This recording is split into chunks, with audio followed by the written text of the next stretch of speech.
বন্ধুরা, এখন দাঁড়িয়ে আছি শঙ্করপুর। পেছন দিকটা আমার হচ্ছে শঙ্করপুর, আর এই দিকটা এগিয়ে গেলে তারপরে তাজপুর পড়বে। এখন দাঁড়িয়ে আছি সৈকত সরণি। সেই সৈকত সরণির ধারে সমুদ্রে একবার ঢেউটা দেখুন। যে তাজপুর, শঙ্করপুর, মন্দারমণিতে ঢেউ থাকে না বলে অনেকেই, ঢেউগুলো একবার দেখুন, কত বড় বড় ঢেউ।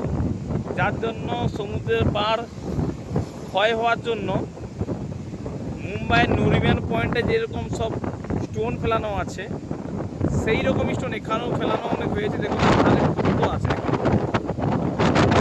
এগুলো সমুদ্রের ধারে দেওয়া হবে। ত্রিভুজ টাইপের, মানে ত্রিফলা টাইপের, তিন দিকে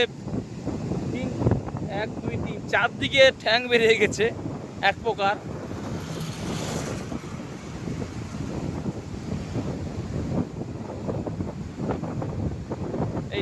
এই যে গাড়িটা চলে যাচ্ছে শঙ্করপুরের দিকে, আর এই যে গাড়িটা আসছে মন্দারমণির দিক থেকে আসছে, শঙ্করপুর দিকে যাচ্ছে। এই সেই সৈকত সরণি। শুধু ঢেউগুলো একবার দেখুন। আমি জানি না আমার মোবাইলের ক্যামেরার মাধ্যমে কতটা ঢেউগুলো আসছে ভালোভাবে,